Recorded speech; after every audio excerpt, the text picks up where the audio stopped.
Hello students, welcome back to lab. This lab is always open 24/7 for all the biology students. तो last time हमने nucleus के functions discuss किए थे, जो कि था न्यूक्लियस के फंक्शंस का पार्ट 1, क्योंकि इसमें बहुत सारे फंक्शंस होते हैं। तो आज का जो वीडियो है वो काफ़ी छोटा है, तो इसलिए मैंने इसके 2 पार्ट कर दिए थे ताकि आपके लिए बोरिंग ना हो जाए।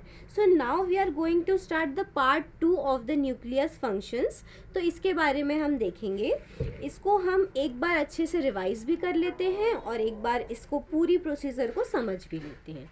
ठीक है, सबसे पहले तो ये दिख रहा है आप लोगों को न्यूक्लियस का डायग्राम। न्यूक्लियस का डायग्राम है। अब न्यूक्लियस का डायग्राम है तो क्या क्या चीज़ें होंगी? न्यूक्लियोप्लाज्म होगा, न्यूक्लियर मेम्ब्रेन होगी, जिसको हम कलेक्टिवली आउटर और इनर को क्या बोलते हैं? Nuclear envelope. ठीक है, न्यूक्लियर एनवलप बोलते हैं। और इनके बीच में जो स्पेस प्रेजेंट होता है, इंटरमेम्ब्रेनस स्पेस, इंटरमेम्ब्रेनस स्पेस जो प्रेजेंट होता है उसको हम कहते हैं न्यूक्लियर पोर। ठीक है, अब हम आते हैं, हम एक बात कर रहे थे लास्ट टाइम जब हमने बात की थी एम फेज़ के बारे में, तो अभी हम वही फेज़ में हैं। ठीक है, मैंने आपको बताया था, देख लीजिए, आप देख सकते हैं कि यहाँ पर जो डीएनए प्रेजेंट है उसके साथ में कौन सा प्रोटीन प्रेजेंट है? लास्ट टाइम भी मैंने बताया था, हिस्टोन प्रोटीन प्रेजेंट है। ठीक है, लेकिन अभी जो डीएनए का पूरा स्ट्रक्चर हमको दिख रहा है, इसको हम क्या बोलेंगे? इसको हम बोलेंगे क्रोमेटिन। इसको हम क्या बोलेंगे? इसको हम बोलेंगे क्रोमेटिन। इसको हम बोलेंगे क्रोमेटिन। आफ्टर दैट इसके बाद अगर हम बात करें तो हम इस चीज़ को अब इसके बाद में यहाँ से आप लोगों को हमेशा याद रखना है कि ये कंडेंसेशन की प्रोसेस हो रही है।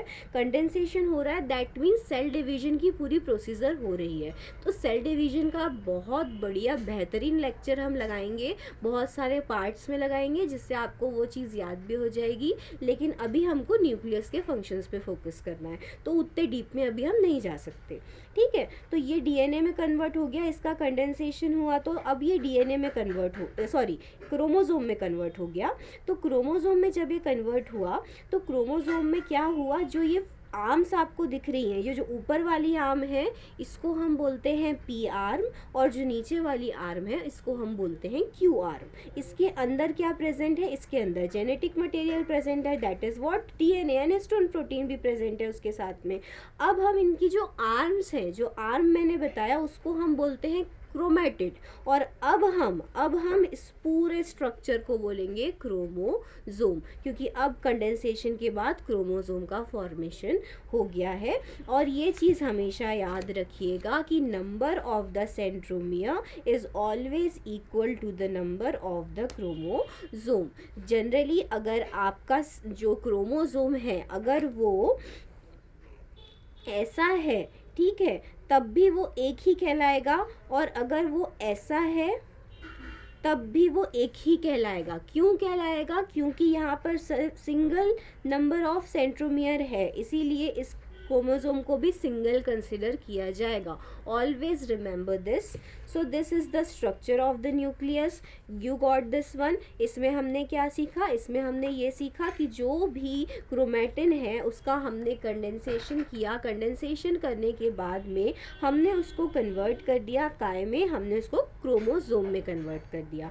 अब इसका एक नॉर्मल एग्जांपल अगर मैं, जिससे आपको ये चीज़ याद रहे अभी के लिए, जैसे आप समझ लो कि आपके पास ये जो पर्टिकुलर क्रोमेटिन है, ये बहुत सारी ऐसी बगड़ी हुई जो बूंदी रहती है वो है, उसको आपने लड्डू बना लिया। So that laddu is what? Laddu is the chromosome.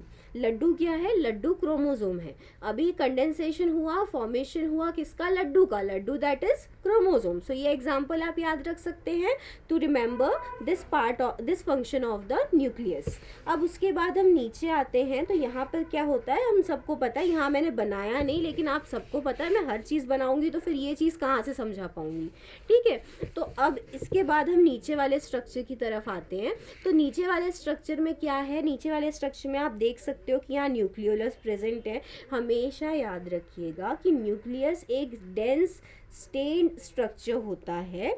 और यहाँ पर क्या प्रेजेंट है, यहाँ पर प्रेजेंट है एमआरएनए। कहाँ प्रेजेंट है भाई, न्यूक्लियोप्लाज्म में प्रेजेंट है। और एमआरएनए का सिंथेसिस कहाँ से होता है, डीएनए से होता है। तो डीएनए से जब एमआरएनए बनता है तो उसको हम क्या बोलते हैं, ट्रांसक्रिप्शन बोलते हैं। ये मैंने आपको पहले ही बताया था, इसको भी हम डिटेल में पढ़ेंगे जब हम DNA replication, DNA repair, recombination पढ़ेंगे तब, ठीक है। उसके बाद में यहाँ पे बाहर वाले साइड में अब ये न्यूक्लियस है, तो न्यूक्लियस के बाहर क्या होगा, साइटोप्लाज्म होगा। तो यहाँ मैंने लिखा भी हुआ है साइटोप्लाज्म प्रेजेंट है। उसके बाद हो ये रहा है कि यहाँ पर जो न्यूक्लियस का जो अभी हम फंक्शन डिस्कस कर रहे हैं उस पर ध्यान देंगे। यहाँ पे बहुत सारे जो प्रोटीन्स हैं, बहुत सारे प्रोटीन मॉलिक्यूल्स, ये जो इंट्रामेम्ब्रेनस स्पेस था जिसको हम क्या बोलते थे, न्यूक्लियर पोर, वहाँ से एंटर कर रहे हैं और एमआरएनए के साथ जाके जुड़ रहे हैं। तो यहाँ पे सिंथेसिस यानी फॉर्मेशन हो रहा है एमआरएनए और प्रोटीन से, किसका, राइबोसोम का। ये है राइबोसोम का स्ट्रक्चर, आपको क्लियरली दिख रहा है, उसमें एमआरएनए प्रेजेंट है, ठीक है। और ये वाला जो पार्ट है वो है न्यूक्लियोप्लाज्म। ये सारी चीज़ें कहाँ हो रही है, न्यूक्लियोप्लाज्म में हो रही है। तो हमने क्या देखा, हमने देखा एमआरएनए न्यूक्लियोप्लाज्म में प्रेजेंट है और बाहर से प्रोटीन एंटर कर रहे हैं through the intermembranous space that is known as the nuclear pore. और वो दोनों साथ में सिंथेसाइज करते हैं किसका, सिंथेसिस करते हैं किसका, राइबोसोम का। यहाँ पे राइबोसोम का फॉर्मेशन हमने देख लिया। So this is all about the today's lecture. सो आज हमने ये देखा कि किस तरीके से कंडेंसेशन हुआ, किस तरीके से सिंथेसिस हुआ राइबोसोम का। तो ये मैंने पहले ही बोला था, काफ़ी छोटा जो है लेक्चर है। After that we will discuss about the functions of the mitochondria and soon. So this is about the functions of the nucleus part 2. So thank you for watching the whole video. Please keep watching lab. This is open for all the biology student 24/7, and please subscribe the channel. Thank you.